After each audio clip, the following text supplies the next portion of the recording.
అందరికీ వందనాలు. Praise the lord. వాక్యం వింటున్న వారందరికీ ప్రభువైన యేసుక్రీస్తు వారి శుభనామములో వందనాలు తెలియజేస్తున్నాను. నా ప్రియ సహోదరి సహోదరులారా, ప్రతి ప్రాంతంలో అనేక మంది నన్ను తరచుగా ఒక ప్రశ్న అడుగుతూ ఉంటారు. అదేంటంటే, చాలా తెలివైన వాళ్ళం మేము, చాలా కష్టపడి పనిచేస్తున్నాం, అయినప్పటికీ మా తెలివంతా వృధా అయిపోతుంది, మా కష్టం అంతా మట్టిపాలైపోతుంది, ఎప్పుడు మాకు సక్సెస్ రావట్లేదు, అందినట్టే అంది మా కష్టఫలం మాకు అందకుండా పోతుంది, మా తెలివి మా కష్టం అంతా కూడా వృధా అయిపోతుంటే బాధేస్తుంది బ్రదర్. ఎందుకు ఇలా అవుతుంది? మాకే ఎందుకు ఇలా అవుతుంది? ఇంట్లో అందరూ తెలివైన వాళ్ళే, అందరం కష్టపడుతున్నాం, అందరం ప్రార్థన చేస్తున్నాం, అందరం బైబిల్ చదువుతున్నాం, కానీ ఎందుకని దేవుడు మాతో లేడు అని చాలామంది అడుగుతూ ఉంటారు. నిజమే, దేవుడు లేనప్పుడే మనుషులు ఎంత తెలివిని ప్రదర్శించినా, ఎంత కష్టపడినా, ఎంత ప్లాన్ చేసినా అక్కడ సక్సెస్ ఉండదు, ఓటమి ఉంటుంది. ఊర్లో వాళ్ళ ముందు, బంధువులు స్నేహితుల ముందు, అందరి ముందు పరువు పోతూ ఉంటుంది. కారణం ఏంటి? అసలు దేవుడు ఎందుకు లేడు? దేవుడు ఉంటే సక్సెస్ ఉంటుంది కదా. ఎవరు సాయం చేయకపోయినా, మనకంత తెలివి లేకపోయినా, మనమేం బాగా కష్టపడకపోయినా, ఏదో మనకున్న శక్తి సామర్థ్యాలతో మనం 10% కష్టపడ్డా మిగతా 90% దేవుని ఆశీర్వాదం ఉంటుంది. అదే దేవుని దయ దీవెన మన మీద లేదనుకోండి, మనం 99% కష్టపడ్డా, అందరికంటే చాలా ఉన్నతమైన తెలివితేటలు కలిగిన వాళ్ళమైనా ఆ 99% వృధా అయిపోతుంది, కరిగిపోతుంది, మట్టిపాలైపోతుంది.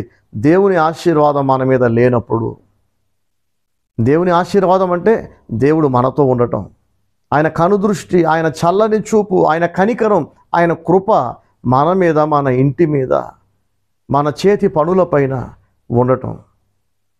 ఇవన్నీ ఉండాలంటే, దేవుడు మనతో ఉండాలంటే మనం దేవునికి ఇష్టలుగా బ్రతకాలి.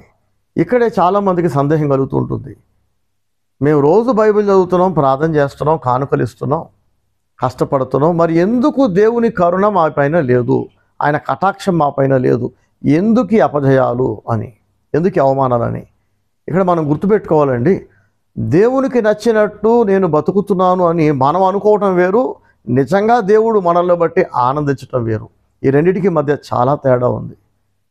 మనం ఎన్నో అనుకుంటాం కదా, ఎన్నో కలలు కంటూ ఉంటాం, ఎన్నో ఊహలు ఊహించుకుంటూ ఉంటాం. మన ఆశలు, మన కలలు, మన ఊహలు కొన్నిసార్లు నిజం కావచ్చు, కొన్నిసార్లు అబద్ధం కావచ్చు. దేవుని సంతోషపెడుతూ బతుకుతున్నా అని అనుకుంటున్న చాలామంది నిజానికి దేవుణ్ణి బాధ పెడుతూ బతుకుతున్న వాళ్ళే. నిజమే, బైబిల్ చదువుతున్నారు, ప్రార్థన చేస్తున్నారు, కానుకలు ఇస్తున్నారు, కానీ చదివిన వాక్య ప్రకారం బ్రతకనప్పుడు చదివి ప్రయోజనం ఏంటి? వింటున్న వాక్య ప్రకారం బ్రతకనప్పుడు ఇక ఆ వాక్యం వినటం వల్ల ప్రయోజనం ఏంటి? కదండి. కొందరు వారికి నచ్చిన వాక్యాలను జరిగిస్తారు, వారికి నచ్చనివి, అంటే వారికి కాస్త కష్టంగా అనిపించేవి, నష్టాన్ని కలిగించేవి, వారి ఆనందానికి, వారి ఎంటర్టైన్మెంట్కి, వారి సుఖానికి, వినోదాలకు అడ్డం వచ్చే దేవుని ఆజ్ఞలు, వాక్యాలు ఉంటాయి కదా, వాటిని సైడ్ చేసేస్తారు, పక్కన పెట్టేస్తారు. అది కూడా దేవుని వాక్యమే కదా, కానీ ఆ వాక్యం జరిగించాలంటే ఈ లోకాశలు వదులుకోవాలి, శరీరేచ్ఛలు వదులుకోవాలి, వారి వినోదాలను వదులుకోవాలి, ఎంటర్టైన్మెంట్ని, ఫన్ వదులుకోవాలి, ఎంజాయ్మెంట్ వదిలేసుకోవాలి. అమ్మో, మా వల్ల కాదు. ఉదాహరణకి, మనుషులను ఆకర్షించడానికి బ్రతికే వాళ్ళు దేవుని ఆకర్షించలేరు. ఇది దేవుని వాక్యం చెబుతుంది కదా. మనుషులను ఇంప్రెస్ చేస్తూ, మనుషులపైన ఆధారపడి బ్రతుకుతూ, మనుషుల కొరకే బతికేవాడు శాపగ్రస్తులని ఇర్మియా గ్రంథంలో దేవుడు రాయించాడు. చాలామంది వారి ఒంటి మీద, ఇంట్లో, వారి వాహనాలు ఒకటేంటి, వారి ప్రపంచం అంతా ఇంకెవరినో ఇంప్రెస్ చేయడానికే అలంకరిస్తూ ఉంటారు, వస్తువులు కొంటూ ఉంటారు. దేవుని మహిమ కొరకు కొనరు. మీరు భోజనం చేసినా, పానం చేసినా దేవుని మహిమ కొరకు చేయమని దేవుని వాక్యం సెలవిస్తుంటే, ఎవరో ఇది చూసి మేము గొప్పవాళ్ళం అనుకోవాలి, వారి మనస్సులో మా గౌరవాన్ని పెంచుకోవాలి, మా పట్ల వారి దృష్టి మారాలి, మమ్మల్ని చాలా గ్రేట్ అనుకోవాలని చెప్పి కొన్ని బట్టలు, ఒక ఫోను, ఒక వాచ్, ఒక చెప్పుల జత, ఒక కంటికి పెట్టుకునే కళ్ళద్దాల జత, ఇలా ఒకటేంటండి, చిన్నవి మొదలుకొని పెద్దవాటి వరకు వస్తువులు అన్నీ కూడా, ఒంటి మీద వారు ధరించినవి అన్నీ కూడా మనుషులను ఆకర్షించడానికి, మనుషులను తమ వైపు తిప్పుకోవడానికి, మనుషుల మనస్సులలో గొప్పవారిగా నిలిచిపోవడానికి డబ్బులు ఖర్చు పెట్టినా, భోజనం చేసినా, పానం చేసినా, అలంకరించుకున్నా, బయటికి వెళ్ళినా, ఇంట్లోకి వచ్చినా ఇలాంటి వారి మీద దేవుని ఆశీర్వాదం ఉంటుందో చెప్పండి? వీళ్ళు రోజు బైబిల్ చదివినా, ప్రార్థన చేసినా, చర్చికి వెళ్ళినా, కానుకలు తీసినా వీరి మనస్సులో దేవుని మహిమ కొరకు నేను బ్రతుకుతాను, ఏం కొన్నా, ఏం తీసేసినా, ఏం తెచ్చినా, ఏం చేసినా, ఏం మాట్లాడినా, ఏం కోరుకున్నా, ఏం కొన్నా సరే నా కొరకు కాదు, మనుషుల కొరకు కాదు, దేవుని మహిమ కొరకు, నా దేవుని సంతోషం కొరకు, దేవుని చిత్తాన్ని జరిగించడం కొరకే చేస్తున్నాయి ఇవన్నీ అనేది లేనప్పుడు ఇక దేవుడు ఎందుకుంటాడు? అక్కడ దేవునికి చోటే లేదు కదా. బైబిల్ చదువుతున్నారు, ప్రార్థన చేస్తున్నారు నిజమే, కానీ అక్కడ దేవునికి చోటు లేదు. వీళ్ళు బైబిల్ చదువుతున్న విధానం చూసినప్పుడు, ప్రార్థన చేస్తున్న విధానం చూసినప్పుడు, ఈ కానుకలు తీయటం, చర్చికి వెళ్ళటం, దేవుడు దేవుడు అని హడావిడి, ఇంటి నిండా వాక్యాలు, వాట్సాప్ ప్రొఫైల్ పిక్చర్లో మళ్ళీ వాక్యాలు, సోషల్ మీడియాలో మళ్ళీ వాక్యాలు, బీరవా తెరిస్తే వాక్యం, ఏమంటే డోర్ తీస్తే వాక్యం, ఎక్కడ చూసినా దేవుని వాక్యాలే. కానీ రియల్ లైఫ్లో మాత్రం దేవుణ్ణి సంతోషపెట్టడం కొరకు కాకుండా, దేవుణ్ణి ఆనందింపజేయడానికి, దేవుణ్ణి సంతోషపెట్టడానికి కాకుండా కేవలం వారి ఆనందం కొరకు లేదా ఇంకెవరినో ఇంప్రెస్ చేయడానికి బ్రతికితే అక్కడ దేవునికి చోటు లేనట్లే వీళ్ళు సైతాను బుద్ధి బిడ్డలు అవుతారు. ఇది భక్తుల మనస్సు కాదు, ఇది భక్తుల జీవితం కాదు. ఎంతోమంది ఇలాగే బతుకుతున్నారు. వీళ్ళు తమను తాము మోసం చేసుకుంటున్నారు. దేవుడు మాతో ఉన్నాడు ఎందుకంటే మేము దేవుని కొరకు బతుకుతున్నాం అనుకుంటున్నారు, కానీ వీరి మనస్సులో దేవునికి చోటు లేదు. ఎవరి మనస్సులో అయితే దేవునికి చోటు ఉండదో దేవుడే వారిని చేయరాని కార్యములు చేయునట్లుగా భ్రష్ట మనస్సుకు అప్పగిస్తున్నాడట. మళ్ళీ చెప్తున్నాను, ఎవరి మనస్సులో దేవునికి చోటు ఉండదో దేవుడు వారిని భ్రష్ట మనస్సుకు, అపవిత్రాత్మలకు, దురాత్మలకు అప్పచెప్తున్నాడట. మనస్సులో దేవునికి చోటు ఇవ్వటం అంటే ఎల్లప్పుడూ దేవుని మహిమ కొరకే ఆలోచిస్తూ ఏ పనైనా చేయటం, ఏ నిర్ణయమైనా తీసుకోవటం, ఏదైనా కొనటం, ఏదైనా ధరించటం, ఇక అది ఇదని లేదండి. చిన్న చిన్న మాటలు మొదలుకొని ఊహలు, ఆలోచనలు, క్రియలు, మన రాకపోకలు, మన బంధాలు, బంధుత్వాలు, స్నేహాలు, ప్రతీది దేవుని మహిమ కొరకు మాత్రమే ఉండాలి. ఇది చాలామందికి చిరాకు పుట్టేస్తుంది. ఎప్పుడు చూసినా దేవుడైనా, ఎప్పుడు చూసినా వాక్యమైనా, ఎప్పుడు దేవుని మహిమైనా, ఇంకా ఎప్పుడు దేవునికి నచ్చినట్టు ఉండాలా? మరి నాకు నచ్చినట్టు ఎప్పుడు ఉండాలి? నేను నా ఫ్రెండ్స్కి నచ్చినట్టు ఎప్పుడు ఉండాలి? ఈ లోకానికి నచ్చినట్టు ఎప్పుడు ఉండాలి? దేవునికి నచ్చినట్టు నేను బ్రతికితే నా ఫ్రెండ్స్కు నేను నచ్చను, నా ఫ్రెండ్స్ నన్ను లోకు చేస్తారు. దేవుని మహిమ కొరకే నేను ఎల్లప్పుడూ బ్రతికితే నన్ను ఒక పిచ్చిదానిలా చూస్తున్నారు నా ఫ్రెండ్స్, నన్ను పిచ్చోళ్ళలా చూస్తున్నారు నా బంధువులు, నన్ను ఎగతాళి చేస్తున్నారు, అదోలాగా చూస్తున్నారు, తేడాగా చూస్తున్నారు, పిచ్చోళ్ళలా చూస్తున్నారు, పిచ్చిదానిలా చూస్తున్నారు, నన్ను లెక్క చేయట్లా, ఎగతాళి చేస్తున్నారు. ఒక బొట్టు పెట్టుకో ఇంకాస్త అందంగా కనిపిస్తావు అని ఒక ఫ్రెండ్ చెప్పగానే, పక్కింటోళ్ళు చెప్పగానే, కొలీగ్స్ చెప్పగానే ఏమాత్రం సిగ్గు లజ్జ లేకుండా, సిగ్గు శరం లేకుండా దేవుని నమ్మి, యేసయ్యను నమ్మి, బాప్తిసం పొంది, యేసు రక్తంలో కడగబడి నేను యేసయ్య బిడ్డనని పబ్లిక్గా తన ప్రవర్తన చేత, తన అలంకరణ చేత, వస్త్రధారణ చేత చెప్పకనే చెప్పాల్సిన ఒక క్రైస్తవ స్త్రీ, ఒక విశ్వాసురాలు అన్య స్త్రీలాగా అన్యులను పోలి నుదుటి మీద బొట్టు పెట్టుకుంది అనుకోండి, ఆమె ఎవరిని చూపిస్తుంది సమాజానికి? విగ్రహారాధికులందరూ బొట్టు పెట్టుకుంటున్నారు. బొట్టు చూడగానే ఒక స్త్రీ లేదా పురుషుడు విగ్రహారాధికులని వెంటనే గుర్తిస్తారు.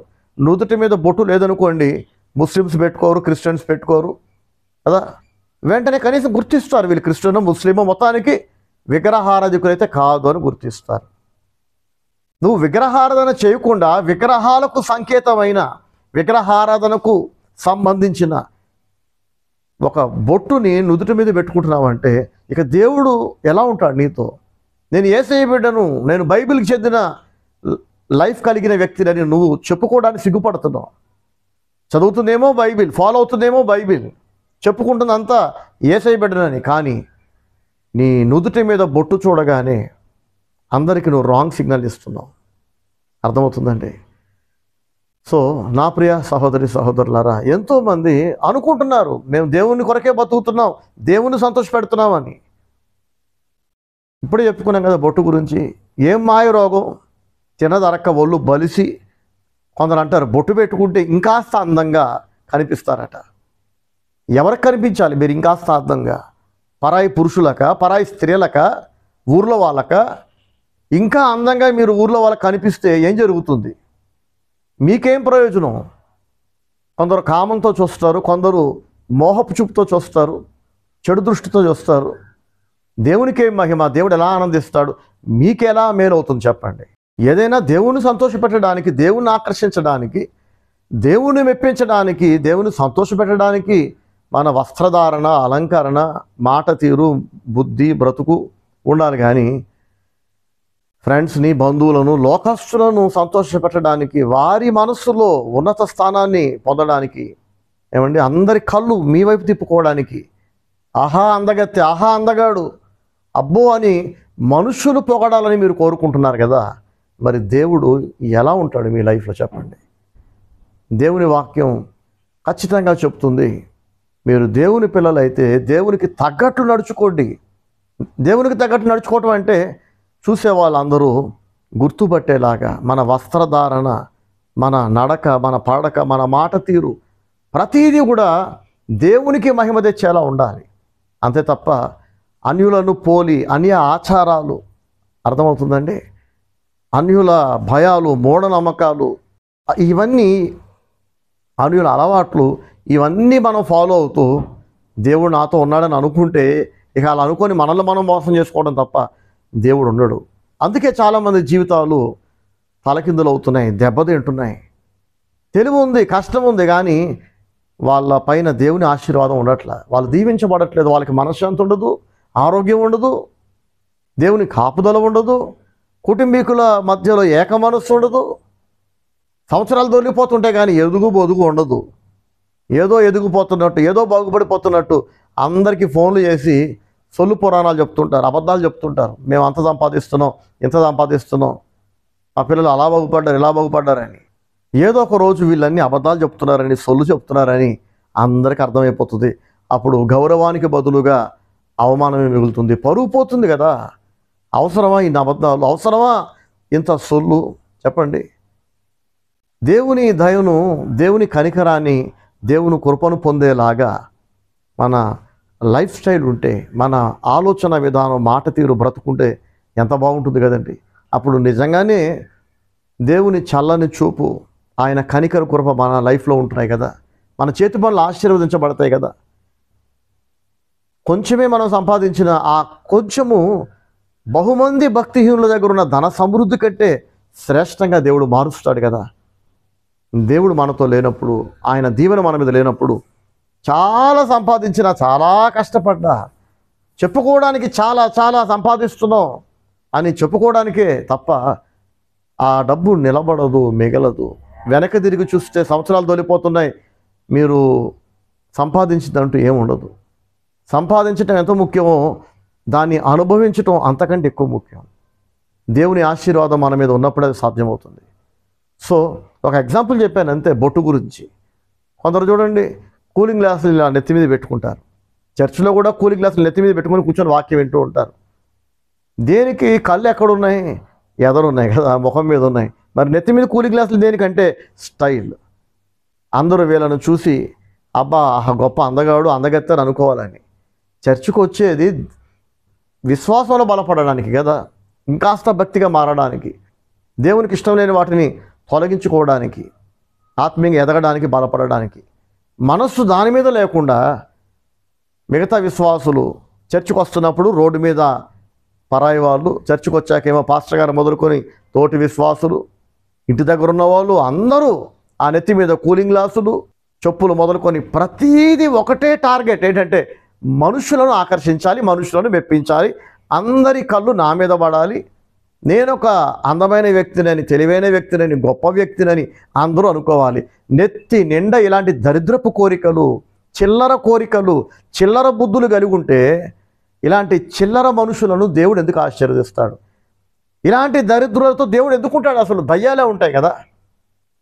ఇలాంటి వాళ్ళే అడుగుతుంటారు, దేవుడు ఎందుకు మాతో లేడు, దేవుడు ఎందుకు మమ్మల్ని దీవించట్లేదంటే, చెప్పుకోదగ్గ పెద్ద పాపాలు మేము చేయట్లేదు బ్రదర్ అని అంటుంటారు. పెద్ద పాపాలంటే వీళ్ళ దృష్టిలో వ్యభిచారం చేయట్లా, నరహత్య చేయట్లా, ఎవరెళ్ళు మేము లూటీ చేయట్లా, దొంగతనాలు చేయట్లా. నిజమే, మీరు వ్యభిచారం దొంగతనం చేయకపోవచ్చు, కానీ మిమ్మల్ని చూడగానే దేవునికి అసహ్యం కలిగేలాగా దరిద్రపు ఆలోచనలు, దరిద్రపు కోరికలు, దేవుని మెప్పించాలని లేదు, దేవుని ఆకర్షించాలి, దేవుని సంతోషపెట్టాలి, దేవుని దయ నా మీద ఉండాలని లేదు.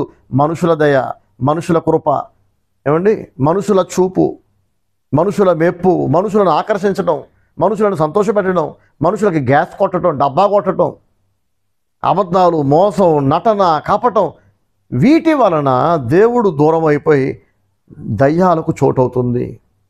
నా ప్రియ సహోదరి సహోదరులారా, ఈ వాక్యం వింటున్నప్పుడు ఒకవేళ నేను కూడా అలాగే ఉన్నాను మీకు అనిపిస్తే, మీరు చాలా ప్రమాదకరమైన స్థితిలో ఉన్నారు.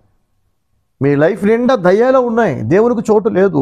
ఎక్కడ దేవుడు ఉన్నాడో అక్కడ అనివార్యంగా దయ్యాలు ఉంటాయి, కంపల్సరీగా ఈవిల్ స్పిరిట్స్ ఉంటాయి. ఈవిల్ స్పిరిట్స్ ఉన్నాయంటే అవే మిమ్మల్ని నడిపిస్తాయి, మీ నిర్ణయాలను అవి ప్రేరేపిస్తాయి, మీ చర్యలను, మీ క్రియలను అవి ప్రేరేపిస్తాయి. చాలా అద్భుతమైన ఆలోచన అని మీకు అనిపించేది నిజానికి మీ భవిష్యత్తు లేకుండా చేసే ఆలోచన అయి ఉండొచ్చు. అది ఒక దురాత్మ వలన మీకు వచ్చింది.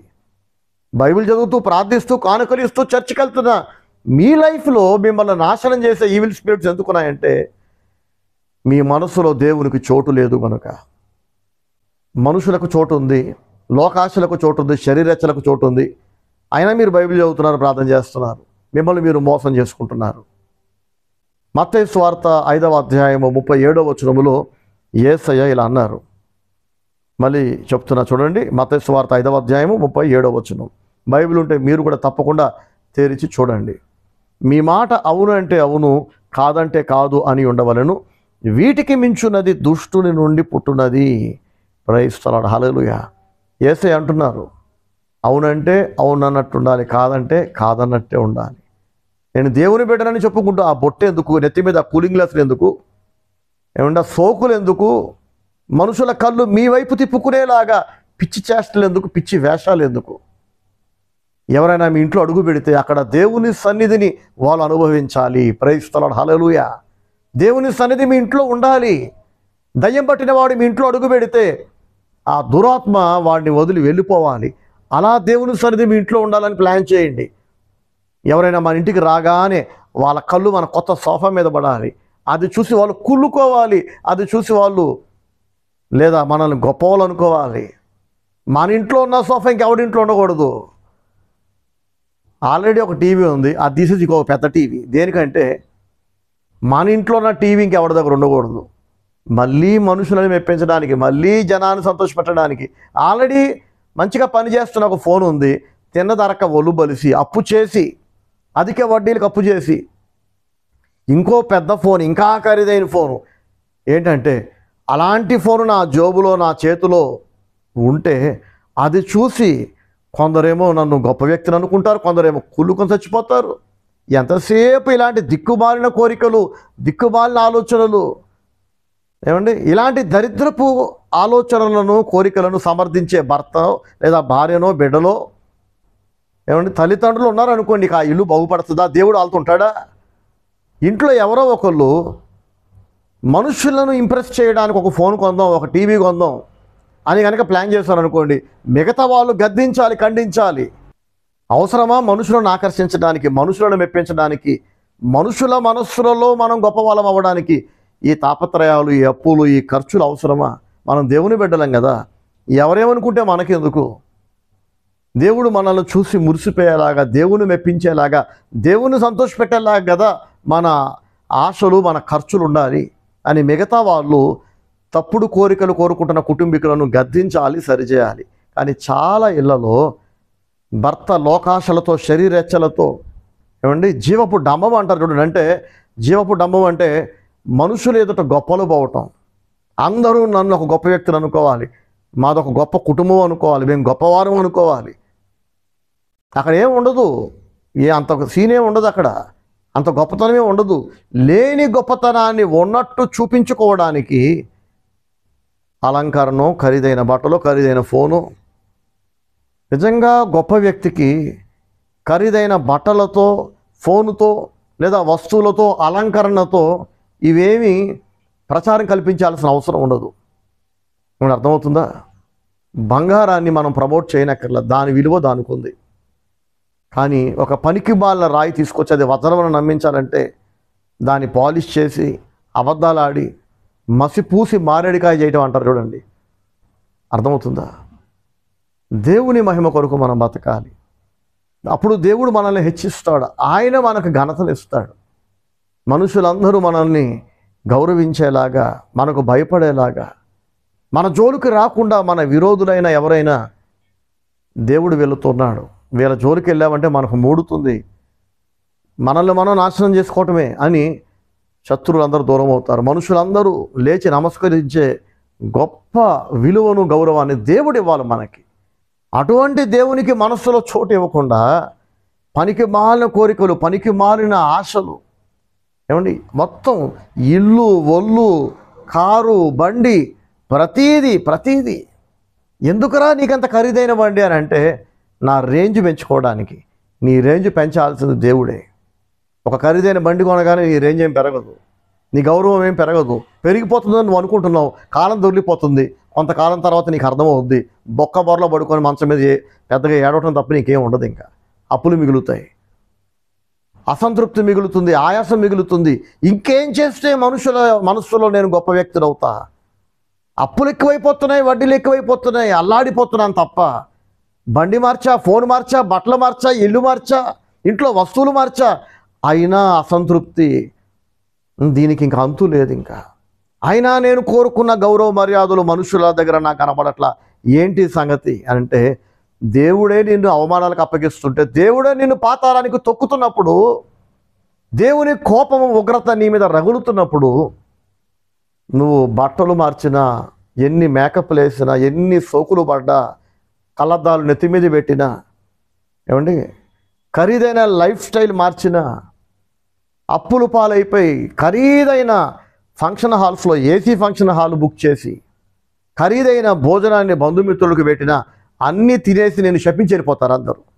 వీళ్ళకి బాగా బలిసింది, కేవలం ఒళ్ళు బలిసి తినద అరక్క లేనిపోని ఎచ్చులకు పోయి ఈ స్థాయిలో ఫంక్షన్ చేస్తున్నారని ఎగతాళిగా మీ వెనక మాట్లాడుకుంటారు, కానీ మీ గౌరవం పెరగదు.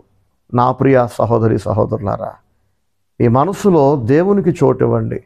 దేవుణ్ణి సంతోషపెట్టడం కొరకు ఆలోచించండి. ఇంకేం చేద్దాం, ఏ రకంగా ఇంకా మెరుగైన దేవుని బిడ్డగా నేను బతకగలను. నా ఫ్రెండ్స్ ఏమైనా అనుకొని తేడాగా చూడని, అదోలాగా చూడని, నన్ను లోకు చేయని, ఎగతాలు చేయని. వీళ్ళని పొగిడితే నాకేమొస్తుంది? తాత్కాలిక ఆనందం, టెంపరీ సంతోషం తప్ప. దేవుడు ఆనందిస్తే పరిస్థితులన్నీ నాకు అనుకూలంగా మారుతాయి, నా మనసులో నెమ్మది ఉంటుంది. దేవుడు నాతో ఉన్నప్పుడు సక్సెస్ నాకు ఉంటుంది. నాకు తెలివి లేకపోయినా, నాకు పెద్దవాళ్ళు ఎవరు సపోర్ట్ చేసేవాళ్ళు లేకపోయినా, దిక్కులేని వ్యక్తినైనా, ఒక అనామకుడిని, అనాథనైనా దేవుణ్ణి సంతోషపెడుతూ నేను బతికితే, దేవుని మెప్పిస్తూ బతికితే, ఆయన మహిమ కొరకు ఏం నిర్ణయం తీసుకున్నా, ఏం మాట్లాడినా, ఏ క్రియ చేసినా ఎల్లప్పుడూ దేవునికి ఫస్ట్ ప్లేస్ ఇచ్చి నెత్తి నిండా దేవునికి భయపడుతూ దేవుని సంతోషపెట్టాలనే కాన్సెప్ట్తో గనక ఆలోచనలు, నిర్ణయాలు, మాటలు, బ్రతుకు, రాకపోకలు, ఎక్కడికి వెళ్ళినా సరే మనుషులను మెప్పించడానికి కాదు తయారయ్యేది, దేవుణ్ణి సంతోషపెట్టడానికి కనుక బ్రతికితే, దేవుడు తన చెయ్యి చాపి మిమ్మల్ని పట్టుకొని ఆయన లిఫ్ట్ చేస్తాడు, మిమ్మల్ని ప్రమోట్ చేస్తాడు. అప్పుడు మీ తెలివి తక్కువ ఉన్నా, తెలివి అసలే లేకపోయినా, ఏమండి, మీ కష్టం తగినంత లేకపోయినా, చాలాసార్లు కష్టపడాలనే కోరుకున్నా కష్టపడడానికి సరైన వేదిక ఉండదు, అవకాశాలు ఉండవు చాలామందికి. దేవుడు మీకు అప్పుడు అవకాశాలు కలిగిస్తాడు. కాబట్టి దేవునికి మనస్సులో చోటు ఇవ్వండి. దేవుడు నా లైఫ్లో ఉండాలి, దేవుడు నాతో ఉండాలి అని ఎల్లప్పుడూ గురంతా దేవుని మీద పెట్టండి. దేవుని కొరకు బతకండి.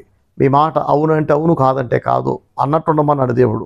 అలా కాని పక్షంలో వీటికి మించున్నది దుష్టుని నుండి పుట్టినదట. బయటికి చెప్పుకోవటం ఏమో బైబిల్ చదువుతున్నా, ప్రార్థన చేస్తున్నా, చర్చికి వెళ్తున్నా, కానుకలు ఇస్తున్నా, దేవుని బిడ్డని, నెత్తి నిండా ఎల్లప్పుడూ లోకాశలు, శరీరచ్చలు, మనుషులను సంతోషపెట్టాలనే కోరికలు. ఇక అప్పుడు దయ్యాలు కాక ఏముంటాయి చెప్పండి? వీటికి మించున్నది దుష్టుని నుండి పుట్టిందని అడేసయ్య. దేవుని బిడ్డలు అని బయటికి చెప్పుకుంటూ లోపట మాత్రం లోకస్తుల్లాగా, అన్యుల్లాగా దేవుని భయం విడిచేసి అన్యాచారాలు, లోకాచారాలు, లోకాశలతో బ్రతుకుతూ ఉండటం వలన ఎంతోమంది జీవితాలు ఘోరంగా దెబ్బతింటున్నాయి. ఆ తప్పు చేయకండి. ఎందుకని దేవుడు మాతో లేడు అనే వాళ్ళందరికీ నేను ఇస్తున్న జవాబు ఇది. మీ మనసులో దేవునికి చోటు ఇవ్వండి. దేవుని కొరకు బతకండి. దేవుని చేరుకునేలా బతకండి. అదొక్కటే పనికొచ్చేది. మిగతాదంతా దండగా. మీ బంధువులు, స్నేహితులు, ఇంకెవరైనా ఒకవేళ ఇంకెవరినో సంతోషపెట్టడానికి ఏమండి లోకస్తులా బతికితే వాళ్ళని చూసి మీరు ఇన్స్పిరేషన్ పొందకండి. మీరు ప్రేరేపణ పొందకండి. అందరు ఎగతాళి చేస్తారో అనుకోకండి. ఎవరు ఎగతాళి చేసినా పర్వాలా, దేవుడు మనల్ని హెచ్చిస్తాడు, మనుషులు కాదు. ప్రభు మనందరికీ సహాయం చేయను గాక. God bless you all. Praise the lord. Amen.